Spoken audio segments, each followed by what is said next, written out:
ಹುಬ್ಬಳ್ಳಿಯಲ್ಲಿ ನಡೆದಿರುವಂತಹ ಒಂದು ಹತ್ಯೆ ಬಗ್ಗೆ ಸಾಕಷ್ಟು ಚರ್ಚೆ ಆಗ್ತಾ ಇದೆ, ಸಾಕಷ್ಟು ವಿವಾದ ಕೂಡ ಈ ಹತ್ಯೆ ಹಿಂದೆ ಹುಟ್ಕೊಳ್ತಾ ಇದೆ. ತಂದೆನೇ ಗರ್ಭಿಣಿ ಪುತ್ರಿಯ ಕೊಲೆ ಮಾಡಿದ್ದಾನೆ ಅನ್ನುವಂಥದ್ದು ಇರುವಂತಹ ಆರೋಪ. ಈಗ ಮಾನ್ಯ ಅಂತ್ಯಕ್ರಿಯೆ ನೆರವೇರಿಸಿದೆ ವಿವೇಕಾನಂದ ಕುಟುಂಬ. ಇನಾಂ ವೀರಾಪುರದ ರುದ್ರಭೂಮಿಯಲ್ಲಿ ನಡೆದಿರುವಂತಹ ಅಂತ್ಯಕ್ರಿಯೆ. ಹುಬ್ಬಳ್ಳಿಯ ಇನಾಂ ವೀರಾಪುರದಲ್ಲಿ ನಿನ್ನೆ ಕೊಲೆ ನಡೆದಿತ್ತು. ಸೊ ಇದು ತಂದೆನೇ ಮಗಳನ್ನ ಸಾಯಿಸಿದ್ದಾನೆ ಅನ್ನುವಂಥದ್ರ ಬಗ್ಗೆ ಇರುವಂತಹ ವಿಚಾರ. ಬಟ್ ಇದನ್ನ ನಿಜಕ್ಕೂ ನಾವು ಮರ್ಯಾದಾ ಹತ್ಯೆ ಅಂತ ಹೇಳಿ ಆ ಹತ್ಯೆಗೆ ಇರುವಂಥದ್ದನ್ನ ಗ್ಲೋರಿಫೈ ಮಾಡ್ತಾ ಇದ್ದೀವ? ಇದು ನಿಜಕ್ಕೂ ಮರ್ಯಾದೆ ಇಲ್ಲದೆ ಇರೋರು ಮಾಡಿರುವಂತಹ ಹತ್ಯೆ. ಇದು ತಂದೆ ಮಾಡಿದ್ರು ಕೂಡ, ಯಾರೇ ಮಾಡಿದ್ರು ಕೂಡ ಹತ್ಯೆನೇ. ಸೊ ತನ್ನ ಪ್ರೈಡು ಅಥವಾ ತನ್ನದೇನೋ ಮರ್ಯಾದೆ, ಗೊಡ್ಡು ಮರ್ಯಾದೆಗೆ ಅದನ್ನ ಹಾಳು ಮಾಡಿಬಿಡ್ತಾರೆ ನಮ್ಮ ಮಕ್ಕಳು ಅಂತ ಹೇಳ್ಕೊಂಡು ಹೋಗಿ ಕೊಲೆ ಮಾಡುವಂಥವ್ರನ್ನ ಏನಂತ ಕರಿಬೇಕು? ಕೊಲೆಗಡುಕರೇ ಅವರು, ರಾಕ್ಷಸರು. ಅದು ಕೂಡ ಗರ್ಭಿಣಿ ತನ್ನ ಪುತ್ರಿಗೆ ಈ ತಂದೆನೇ ಕೊಲೆ ಮಾಡ್ತಾನೆ ಅನ್ನುವಂಥದ್ದಿದ್ರೆ ಇನ್ನೆಂಥ ತಂದೆ ಈತ? ಹುಬ್ಬಳ್ಳಿಯ ಇನಾಂ ವೀರಾಪುರದಲ್ಲಿ ನಿನ್ನೆ ಆಗಿರುವಂಥ ಕೊಲೆ ಇದು. ನೋಡಿ, ಇವತ್ತು ಭಾರದ ಮನಸ್ಸಿನಿಂದ ಅವರ ಕುಟುಂಬಸ್ಥರು ಬೇರೆಯವರೆಲ್ಲರೂ ಕೂಡ ಆಕೆಯ ಅಂತ್ಯಕ್ರಿಯೆ ಮಾಡಿದ್ದಾರೆ.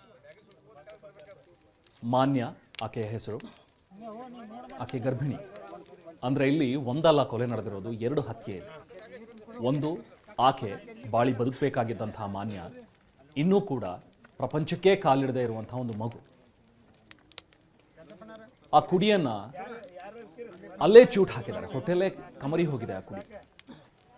ಇದು ಖಂಡಿತವಾಗ್ಲೂ ಒಂದು ಕೊಲೆ ಅಲ್ಲ, ಎರಡು ಕೊಲೆ. ಮಾನ್ಯ ಚಿತೆಗೆ ಪತಿ ವಿವೇಕಾನಂದ ದೊಡ್ಡ ಮನಿ ಬೆಂಕಿ ಇಟ್ಟಿದ್ದಾರೆ.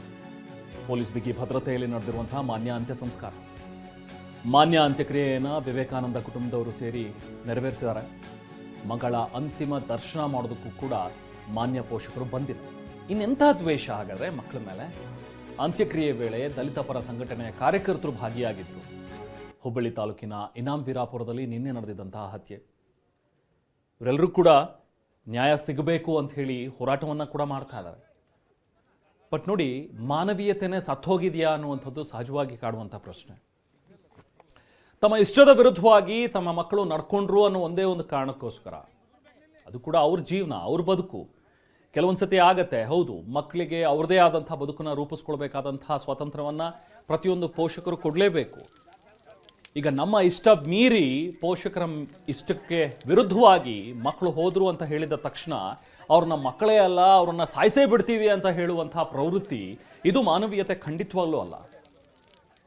ಆಕೆ ಇವರ ಇಷ್ಟದ ವಿರುದ್ಧವಾಗಿ ಹೋಗಿ ಬೇರೆ ಯಾವುದೋ ಕೋಮಿನ ಅಥವಾ ಬೇರೆ ಯಾವುದೇ ಧರ್ಮದ ವ್ಯಕ್ತಿಯನ್ನ ಮದುವೆ ಆದ್ಲೋ ಅಥವಾ ಆತನ ಜೊತೆ ಹೋದ್ಲೋ ಅನ್ನೋದಿದ್ರೆ, ಆಕೆಯ ಜೊತೆಗೆ ನಿಮಗೆ ಸಂಬಂಧ ಬೇಡವಾ, ಇರಲ್ವಾ, ಮಾತಾಡೋಕ್ಕಾಗಲ್ವಾ, ಮಾತಾಡ್ಬಿಡಿ, ಬಿಡಿ.